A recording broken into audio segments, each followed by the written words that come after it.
भाजपा सांसद रमेश बिधूड़ी ने बसपा के सांसद दानिश अली जी को जो शब्द संसद की कार्यवाही के दौरान कहे वो सुनकर आप चौंक जाएंगे।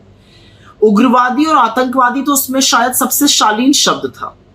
उनको मुल्ला, भड़वा, कटुआ ऐसे शब्दों से संबोधित किया गया और ये बिल्कुल साफ था कि ये शब्द सिर्फ दानिश अली को नहीं, उस पूरे समुदाय के आधार पर कहे जा रहे थे जहां से वो आते हैं।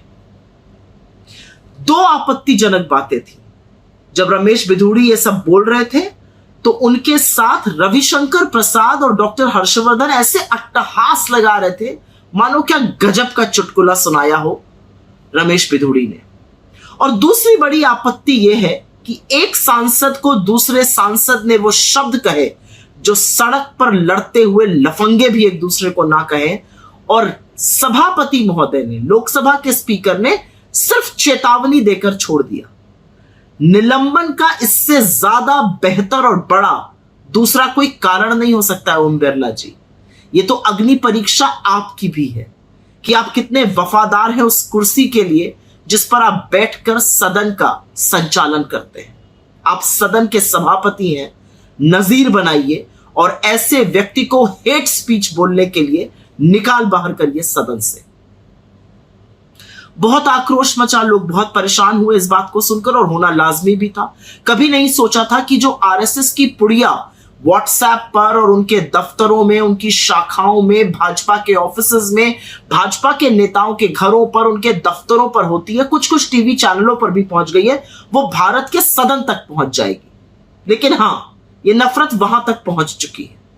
आरएसएस की फैलाई हुई आग आज भारत के सदन में दहक रही है। तो खैर, लोग अचंभित हुए, मुझे रंच मात्र भी अचंभा नहीं हुआ, क्योंकि ये तो चीजें लोगों ने मोदी जी से सीखी है।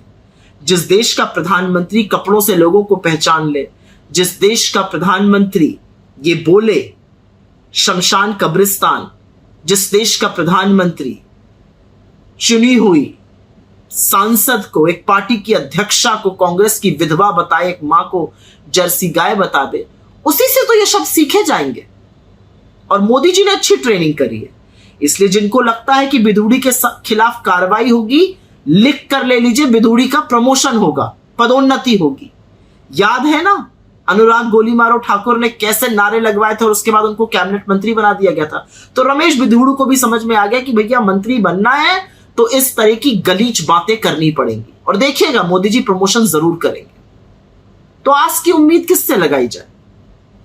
इतना सब कुछ हो गया, प्रबुद्ध एडिटर एंकर इस देश के, जिनको चरण चुंबक कह दो तो मानो आग लग जाती है उनको, बिल्कुल शांत, एक शब्द नहीं, ना शो होगा, ना डिस्कशन होगा, ना एक ट्वीट आएगा।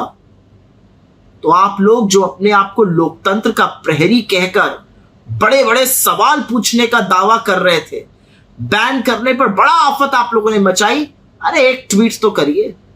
भारत के सदन में एक आदमी ने गंदी गालियों का उपयोग किया है। आप 181 महिलाओं को बिठाना चाहते हैं ना उस सदन में 2039 तक, क्या सुनेंगी वो महिलाएं आकर कि ऐसी गंदी गंदी गालियां बोली जाती हैं सदन में? खैर,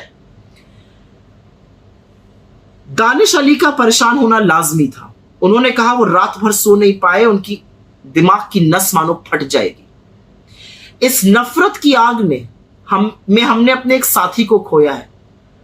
मुझे याद है राजीव त्यागी जी एक डिबेट करके हटे थे, उनको देशद्रोही तक कहा गया था उस डिबेट में, और उसके बाद उनकी हृदय की गति रुक जाने से मृत्यु हो गई थी। तो दानिश अली की आंखों में जब आंसू देखा तो मन आया कि उनसे कहूं कि आप घबराइए मत, ये देश आपके साथ है।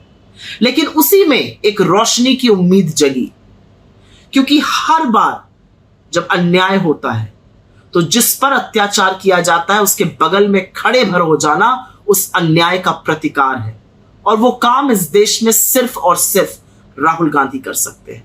वो यकाएक पहुंच गए दानिश अली के घर, उनको ढांढस बंधाया, गले लगाया और कहा विश्वास रखिए, हम साथ मिलकर लड़ेंगे और साथ मिलकर जीतेंगे।